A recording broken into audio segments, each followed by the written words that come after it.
ಎಲ್ಲಾ ಹಾನಿಯಿಂದ ಕೂದಲನ್ನು ರಕ್ಷಿಸುತ್ತೆ. ಬರೀ Amrit noni reach root premium hair oil. So 27 ವರ್ಷಗಳ ನಂತರ ಮತ್ತೆ ಈ ಸಿನಿಮಾ ಥಿಯೇಟರ್ಗೆ ಬರ್ತಾ ಇದೆ.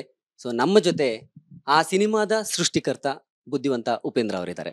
ಸೊ ಸರ್, ಮೊದಲನೇದಾಗಿ ಆರಾಮ್ ಚೆನ್ನಾಗಿದ್ದೀನಿ. ಸರ್, ತುಂಬಾ ಚೇಂಜ್ ಆಗಿದೆ ಇಂಡಸ್ಟ್ರಿ.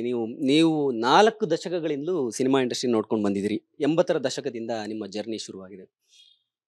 ಫಸ್ಟ್ ಇಂಡಸ್ಟ್ರಿ ಅಂತ ಬಂದಾಗ, ಕನ್ನಡ ಚಿತ್ರರಂಗ ಅಂತ ಬಂದಾಗ, ನೀವು ಕರಿಯರ್ ಶುರು ಮಾಡಿದ 80ರ ದಶಕ ಅಂದ್ರೆ ಸುನಿಲ್ ಕುಮಾರ್ ದೇಸಾಯಿ ಅವರ ಗರಡಿಯಲ್ಲಿ, ಕಾಶಿನಾಥ್ ಅವರ ಗರಡಿಯಲ್ಲಿ, ಅಲ್ಲಿಂದ ಇಲ್ಲಿವರೆಗೂ ಚಿತ್ರರಂಗ ಹೇಗೆ ಬದಲಾಗಿದೆ ಅಂತ ನಿಮಗನ್ಸುತ್ತೆ? ಒಂದು ಸಲ ಜಸ್ಟ್ ತಿರುಗಿ ನೋಡಿದಾಗ ಏನಪ್ಪ ಚಿತ್ರರಂಗ ಹಿಂಗಿದೆ? ಇಲ್ಲ, ಆ ಮೂಲ ಹಾಗೆ ಇದೆ, ಆ ಫ್ರಾಗ್ರೆನ್ಸ್ ಹಾಗೆ ಇದೆ. ಸಿನಿಮಾ ಕಂಟೆಂಟ್ಗಳು, ಅದ್ರಲ್ಲಿ ಬರೀತಿರೋ ಒಂದು ಡೈಲಾಗ್ಸ್ ಇರ್ಬೋದು, ಆ ಲಿರಿಕಲ್ ವ್ಯಾಲ್ಯೂ ಇರ್ಬೋದು, ಎಲ್ಲವೂ ಹಾಗೆ ಇದೆ. ಆಕ್ಚುಲಿ ಮೇಕಿಂಗ್ ಬದಲಾಗಿರ್ಬೋದು, ಕ್ಯಾಮ್ರಾಗಳು ಬದಲಾಗಿರ್ಬೋದು, ಮ್ಯೂಸಿಕ್ ಮಾಡೋ ಸ್ಟೈಲ್ ಬದಲಾಗಿರ್ಬೋದು, ಆಗ ಲೈವ್ ಮಾಡ್ತೀವಿ, ಇವಾಗ ಎಲ್ಲ ಡಿಜಿಟಲ್ ಆಗಿರ್ಬೋದು, ಪ್ರೊಜೆಕ್ಷನ್ ಸ್ಟೈಲ್ ಬದಲಾಗಿರ್ಬೋದು, ಥಿಯೇಟರ್ಗಳು ಬದಲಾಗಿರ್ಬೋದು, ಎಲ್ಲವೂ ಬದಲಾಗಿರ್ಬೋದು. ಬಟ್ ಸಿನಿಮಾದ ಒಳಗಡೆ ಇರುತ್ತಲ್ಲ ಹೂರ್ಣ, ಅದು ಯಾವತ್ತೂ ಬದಲಾಗಲ್ಲ, ಅದು ಹಾಗೇ ಇರುತ್ತೆ. ಬಟ್ ಟ್ರೆಂಡಿಗೆ ತಕ್ಕನಾಗೆ ಪ್ರೇಕ್ಷಕರ ಟೇಸ್ಟ್ ಅಂದ್ರೆ ಅಭಿರುಚಿ ಬದಲಾಗಿದೆ ಅನ್ನೋದೆಲ್ಲ ಒಂದು ಕಡೆ ಸ್ವಲ್ಪ ಕಾಣಿಸುತ್ತೆ. ಆ ರೀತಿ ನಿಮಗೆ ಅದ್ರ ಬಗ್ಗೆ ಏನ್ ಅನ್ಸುತ್ತೆ? ಇಲ್ಲ, ಅದೇ ಹೇಳಿದ್ದು. ಅದು ಹೇಗೆ ಹೇಳೋದು, ಒಂದೇನೋ ಬದಲಾಗಿದೆ, ಎಲ್ಲವೂ ಬದಲಾಗಿದೆ ಅಂತಲ್ಲ. ಇವಾಗ ನೋಡಿ, ಕಾರ್ಗಳು ಬೇರೆ ಬೇರೆ ಬದಲಾಗೋದು, ಇಂಜಿನ್ ಏನು ಪವರ್ ಇದೆ, ಯಾವ ಥರ ಸ್ಪೀಡ್ ಹೋಗುತ್ತೆ, ಏನು ಮೈಲೇಜ್ ಕೊಡುತ್ತೆ, ಇದು ಮೂಲ. ಇವತ್ತು ಡೈಲಾಗ್ಸ್ ಚೆನ್ನಾಗಿದ್ರೆ ಇಷ್ಟಪಡ್ತಾರಲ್ವಾ, ವಿಸಿಲ್ ಹೊಡಿತಾರಲ್ವಾ, ಪರ್ಫಾರ್ಮೆನ್ಸ್ ಚೆನ್ನಾಗಿದ್ರೆ, ಆ್ಯಕ್ಟಿಂಗ್ ಚೆನ್ನಾಗಿದ್ರೆ ಇಷ್ಟಪಡ್ತಾರಲ್ವಾ ಅಲ್ವಾ, ಒಳ್ಳೆ ಕತೆ ಇದ್ರೆ ಇಷ್ಟಪಡ್ತಾರಲ್ವಾ, ಇಂಟ್ರೆಸ್ಟಿಂಗ್ ಆಗಿದ್ರೆ ಇಷ್ಟಪಡ್ತಾರಲ್ವಾ. ಇದೇನಾರ ಬದಲಾವಣೆ ಆಗಿದೆಯಾ? ಮೂಲ ಬದಲಾವಣೆ ಆಗಿಲ್ಲ, ಬೇರೆಲ್ಲ ಬದಲಾವಣೆ ಆಗಿದೆ. ಮೇಕಿಂಗ್ ಸ್ಟೈಲ್, ನಾನು ಅದೇ ಹೇಳಿದೆ, ನಾವೆಲ್ಲ ಬದಲಾವಣೆ ಆಗಿದೆ ಅಷ್ಟೇ. ಸೊ ಇನ್ನು ವಿಷಯಕ್ಕೆ ಬರೋದಾದ್ರೆ, 1998 ನನಗಿನ್ನೂ ನೆನಪಿದೆ. ನಾವು ಕಾಲೇಜ್ಗೆ ಹೋಗ್ತಾ ಇದ್ದಂಥ ಸಂದರ್ಭ, ನಾನು ಫಸ್ಟ್ PUC ಓದ್ತಾ ಇದ್ದೆ. ಪೋಸ್ಟರ್ಗಳನ್ನು ನೋಡಿದಾಗ ನಮ್ಮ ತಂದೆ ಒಂದು ಮಾತು ಹೇಳಿದ್ರು, ಯಾವತ್ತೂ ಸಿನಿಮಾ ಕಳಿಸದೇ ಇರೋರು ದುಡ್ಡು ಕೊಟ್ಟು, ಅವತ್ತಿನ ಕಾಲಕ್ಕೆ 20 ರೂಪಾಯಿ ಕೊಟ್ಟು ಹೋಗೋದು, ಯಾವುದೋ ಒಂದು ಸಿನಿಮಾ ಬಂದಿದೆ, ಬುದ್ಧಿವಂತರಿಗೆ ಮಾತ್ರ ಅಂತೆ, ನೋಡ್ಕೊಂಡು ಬಾ ಅಂತ. ಸೊ ನಿಮಗೆ ಏನು ಅನ್ಸುತ್ತೆ? ನಿಮ್ಗೆ ಈ ಥರದ್ದೆಲ್ಲ ಫೀಡ್ಬ್ಯಾಕ್ಗಳು ಆವಾಗ ಏನೇನು ಬಂದಿತ್ತು ನಿಮ್ಮ ಸಿನಿಮಾ ಬಂದು? ನನ್ನ ಜೀವನದಲ್ಲಿ ನಾನು ಮಾತ್ರವಲ್ಲ, ನನ್ನ ಕೂದಲು ಕೂಡ ಆಗಿರ್ಬೇಕು ಸ್ಟ್ರಾಂಗ್ ಅಂಡ್ ಸ್ಟೈಲಿಶ್. ಬರೀ Amrit noni reach root premium hair oil ನೊಂದಿಗೆ. Reach root premium hair oil. ಇಲ್ಲ, ಖಂಡಿತ ನಾನು ಕೇಳಿದ್ದು ಹೋಗ್ಬೇಡ ಅಂತ ಹೇಳೋರು. ನೀವು ಫಸ್ಟ್ ಟೈಮ್ ಹೇಳ್ತಿದ್ದೀರಾ ಅಲ್ಲ, ಅವ್ರ ಪಿಕ್ಚರ್ ನೋಡಿದ್ರ ಮೇಲೆ ಹೇಳಿರ್ಬೇಕು ಈ ಸಿನಿಮಾ ನೋಡಬೇಕು ಅಂತ. ಅವರು ಆ ಬುದ್ಧಿವಂತರಿಗೆ ಮಾತ್ರ ಅನ್ನೋ ಟೈಟಲ್ ನೋಡಿ, ಅಂದ್ರೆ ಯಾರೋ ಬುದ್ಧಿವಂತರಿಗೆ ಮಾತ್ರ ಅಂತ ಮಾಡಿದಾರೆ, ಹೋಗಿ ನೋಡ್ಕೊಂಡು ಬಾ ಅಂತ ಫಸ್ಟ್ ಟೈಮ್ ದುಡ್ಡು ಕೊಟ್ಟು ಸಿನಿಮಾ ಕಳಿಸಿದಂತ. ನೋಡಿ, ಈ ಥರನೂ ಕ್ಯಾಪ್ಷನ್ ವರ್ಕ್ ಆಗಿದೆ.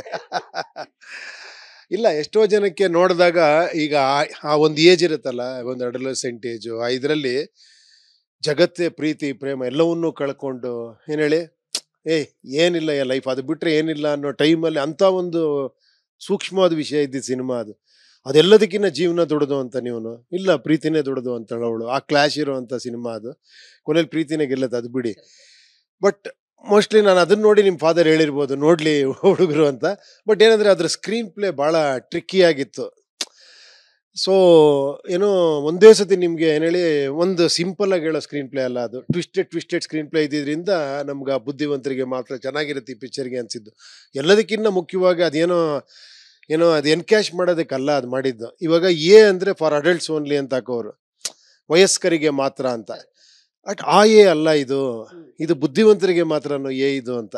ಆ ಒಂದು ರೀಸನ್ಗೂ ಕಡ್ಡಾಯವಾಗಿ ಬುದ್ಧಿವಂತರಿಗೆ ಮಾತ್ರ ಅಂತ, ಕಡ್ಡಾಯವಾಗಿ ವಯಸ್ಕರಿಗೆ ಮಾತ್ರ ಅಂತ ಹಾಕ್ತಿದ್ರಲ್ಲ, ಇದಕ್ಕೂ ಅದನ್ನ ಹಾಕಿದ್ದು. ಅದು ಈ ಥರ ನಿಮ್ಮ ತಂದೆ ಈ ಥರ ಕಳಿಸಿರೋ ಎಷ್ಟೋ ವರ್ಕ್ ಆಗಿದೆ ಅಂತ ಇವಾಳೆ ಗೊತ್ತಾಗಿದ್ದು. ನಿಜ, ನನಗಿನ್ನೂ ನೆನಪಿದೆ, ಆಗೆಲ್ಲ ಸಿನಿಮಾ ಕಳಿಸ್ತಾ ಇರಲ್ಲ. ಎಲ್ಲೋ ರಾಜ್ಕುಮಾರ್ ಅವ್ರ ಸಿನಿಮಾ ಬಂದರೆ ಮನೆಯಿಂದ ಕರ್ಕೊಂಡು ಹೋಗೋ ಪದ್ಧತಿ ಇತ್ತು. ವಿಷ್ಣುವರ್ಧನ್, ತುಂಬ ಆ ಥರದ್ದೊಂದು ಸಂಪ್ರದಾಯ ಇದ್ದಂಥ ಕಾಲ ಅದು. ಅಂದರೆ ಈ ಕತೆ ಹುಟ್ಟಿದ್ದು ಹೇಗೆ, ಅಂದರೆ ಈ ಒಂದು ಸ್ಕ್ರಿಪ್ಟ್ ಹೇಗೆ ಶುರುವಾಯಿತು? ಅಂದರೆ ಇದರ ಒಂದು ಎಳೆ ಅಂತ ಒಂದು ಇರುತ್ತಲ್ಲ, ಒಂದು ಈ ಕತೆ ನಾನು ಸಿನಿಮಾ ಮಾಡಬೇಕು ಅಂತ ಎಲ್ಲಿ ನಿಮಗೆ ಟ್ರಿಗರ್ ಆಗಿದ್ದು? ಅಲ್ಲ, ಎಳೆ ಏನು ಅಂದರೆ ಮೂಲ ಹುಡುಕ್ದಾಗ ಏನೋ ನನ್ನೊಳಗಿನ ಹುಡುಕಾಟನೇ ಅನ್ಕೊಳ್ಳಿ. ಪ್ರೀತಿ ಇದೆಯಾ ಈ ಜಗತ್ತಲ್ಲಿ ಇಲ್ವಾ? ನಿಜವಾದ ಪ್ರೀತಿ ಅಂದ್ರೆ ಏನದು? ಆ ಥರ ಪ್ರೀತಿಸಕ್ಕೆ ಸಾಧ್ಯನಾ? ಒಬ್ರು ಅನ್ಕಂಡೀಷನಲ್ ಲವ್ ಮಾಡಕ್ಕೆ ಸಾಧ್ಯನಾ? ತಾಯಿ ಪ್ರೀತಿ ಅನ್ಕಂಡೀಷನ್ ಅಂತಾರೆ. ನಾನು ಅದನ್ನೇ ನಾನು ಕ್ವಶನ್ ಮಾಡಿದ್ದೆ ಆ ಪಿಕ್ಚರಲ್ಲಿ. ತಾಯಿನೂ ಕೂಡ ನೀನು ಕರೆಕ್ಟಾಗಿ ನೋಡ್ಕೊಂಡು ಬೈತಾಳಪ್ಪ, ತಾಯಿನೂ ಕೂಡ ಎಕ್ಸ್ಪೆಕ್ಟ್ ಮಾಡ್ತಾರೆ. ಹಂಗಂತ ತಾಯಿ ಪ್ರೀತಿ ನಿಷ್ಕಲ್ಮಶ ಅಂತಲ್ಲ, ಏನೋ ಕಲ್ಮಶ ಅಂತಲ್ಲ, ನಿಷ್ಕಲ್ಮಶನೇ. ಸೊ ಆ ಸಿನಿಮಾದಲ್ಲಿ ಅದನ್ನು ಕೂಡ ಕ್ವಶನ್ ಮಾಡಿ ನಿಜವಾದಂಥ ಅನ್ಕಂಡೀಷನಲ್ ಲವ್ ಏನದು ಅಂತ. ಸೊ ಅದು ನಮ್ಮೊಳಗಿದ್ದಾಗ ಮಾತ್ರ ಅದು ಬೇರೆಯಿಂದ ನಮಗೆ ಸಿಗುತ್ತಷ್ಟೇ. ಅದು ನಮ್ಮೊಳಗೆ ಬರೋದಕ್ಕೆ ನಾವು ಅಷ್ಟು ಪವಿತ್ರ ಆಗ್ಬೇಕು ಆ್ಯಕ್ಚುಲಿ.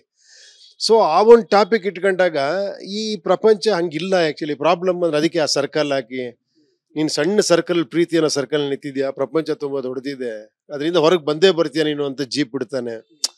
ಆಮೇಲೆ ಅವಳು ಜೀವನದಲ್ಲೇ ಅದರಿಂದ ಹೊರಗೆ ಬರೋ ಪರಿಸ್ಥಿತಿ ಬರುತ್ತೆ. ಈ ಥರ ಅದು ಒಂದು ಥಾಟ್, ಒಂದು ಲೈನ್ ಇಟ್ಕೊಂಡು ಅದನ್ನ ಹೇಳ್ಕೊಂಡು ಹೋಗಿದ್ದು ಅದನ್ನು. ಆಮೇಲೆ ನಾನು ಡೈರೆಕ್ಟರ್ ಆಗಿದ್ದರಿಂದ ನಾನೇ ಡೈರೆಕ್ಟ್ರಾಗೇ ಆ್ಯಕ್ಟ್ ಮಾಡಿದೆ. ಸೊ ಆ ಥರ ಅದು ಸಿನಿಮಾ ಬಂದಾಗ ಅದು ಟ್ವಿಸ್ಟ್ ಮಾಡೋಕೆ ಈಸಿ ಆಯ್ತು ನನಗೆ. ಈಗ ರಿಯಲ್ ಸೀಕ್ವೆನ್ಸು ಸಿನಿಮಾ ಸೀಕ್ವೆನ್ಸ್ನ ಈಸಿಯಾಗಿ, ಒಂದು ಸಿನಿಮಾ ಸೀಕ್ವೆನ್ಸ್ ಟಪ್ ಅಂತ ರಿಯಾಲಿಟಿಗೆ ಬಂದಾಗ ಫಸ್ಟ್ ಆ ಹುಡುಗಿ ಭಾಳ ಒಳ್ಳೆ ಇದ್ರ ಥರ ಹೌಸ್ ವೈಫ್ ಥರ ಬೀಳ್ತಾಳೆ, ಒಬ್ಬ ಗಂಡ ಇರ್ತಾನೆ, ಕಟ್ ಮಾಡ್ರೆ ಅವಳು ಒಂದು ರೆಬಲ್ ಹೀರೋಯಿನ್ ಥರ ಬರ್ತಾಳೆ. ಈ ಥರದ್ದೆಲ್ಲ ಟ್ವಿಸ್ಟ್ಗಳು ಅದು ತುಂಬ ಚೆನ್ನಾಗಿ ವರ್ಕೌಟ್ ಆಯ್ತು ಆ ಸಿನಿಮಾಲಿ. ನಾನೊಬ್ಬ ಸಿನಿಮಾ ಪ್ರೇಮಿಯಾಗಿ ನೋಡಿದಾಗೆ ಬೇರೆ ಬೇರೆ ಭಾಷೆ, ಬೇರೆ ಬೇರೆ ದೇಶದ ಸಿನಿಮಾಗಳನ್ನ ನೋಡ್ಕೊಂಡು ಬಂದವ್ರು ನಾವು.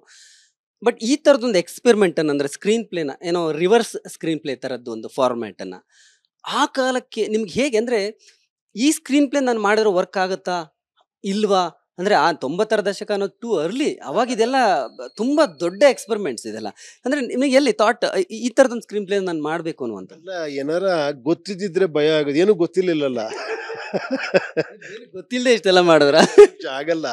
ಈಗ ಈ ಥರನೇ ಸ್ಕ್ರೀನ್ ಪ್ಲೇ ಇರಬೇಕು ಅಂತ ಗೊತ್ತಾಗ್ಬಿಟ್ಟಿದ್ರೆ ಭಯ ಆಗೋದು, ಇದನ್ನ ಬಿಟ್ಟು ಹೆಂಗೆ ಹೋಗೋದು ಅಂತ. ಈಗ ಹೋಗ್ತಾ ಇದ್ರೆ ಇಲ್ಲೊಂದು ರೋಡ್ ಇದೆ, ಸೇಫ್ ಇದೆ, ತುಂಬ ಜನ ಇಲ್ಲಿ ಹೋಗಿದ್ದಾರೆ ಅನ್ನೋದು ನನ್ಗೆ ಗೊತ್ತಿಲ್ಲ. ಎಲ್ಲಿ ರೋಡ್, ಇಲ್ಲಿ ಜಾಗ ಸಿಕ್ಕಿದೆ, ಹಿಂಗೆ ಹೋಗೋಣ ಅಂತ ಅಲ್ಲಿಗೆ, ಆ ಥರ. ಸೊ ನನಗೆ ಆ ಸಿನಿಮಾನ ಅನಲೈಸ್ ಮಾಡಿ ಬಂದವನಲ್ಲ ನಾನು. ಅಂದರೆ ತುಂಬ ಸಿನಿಮಾಗಳು ನೋಡಿ, ಈ ಸಿನಿಮಾ ಯಾಕೆ ಹಿಟ್ಟಾಯಿತು, ಈ ಸಿನಿಮಾ ಯಾಕೆ ಇದಾಯಿತು, ಇದರಲ್ಲಿ ಏನಿದೆ, ಗ್ರಾಫ್ ಏನಿದೆ, ಈ ಥರ ಅನಲೈಸ್ ಮಾಡೋದಲ್ಲ. ಸೊ ನಮ್ಮದೇ ಒಂದು ಸ್ಟೈಲ್ ಮಾಡ್ಕೊಂಡು ಇದು ಚೆನ್ನಾಗಿರುತ್ತೆ ಅಷ್ಟೇ. ನಾನು ಆಡಿಯನ್ಸ್ ಆಗಿ ಈ ಥರ ಓಪನಿಂಗ್ ಹಿಂಗಿದ್ರೆ ಚೆನ್ನಾಗಿರುತ್ತೆ, ಹಿಂಗೆ ಲಿಸ್ಟ್ ಮಾಡಿದ್ರೆ ಮಜಾ ಇರುತ್ತೆ, ಓ ಇಲ್ಲಿಂದ ಹಿಂಗೆ ಬಿದ್ದರೆ ಚೆನ್ನಾಗಿರುತ್ತೆ. ಈಗ ಅಲ್ಲಿಂದ ಬಿದ್ದವನು ಬದುಕ್ಬೇಕು ಹೆಂಗೆ, ಸತ್ತೋಗ್ಬಿಟ್ರೆ ಹೀರೋ ಮುಗಿದೋಗುತ್ತಲ್ಲ ಪಿಕ್ಚರ್. ಬಟ್ ಆ ಥ್ರಿಲ್ ಬೇಕದು, ಅಲ್ಲಿಂದ ಬಿದ್ದೇ ಬಿಡ್ತಾನೆ ಅವನು ಅಂತ.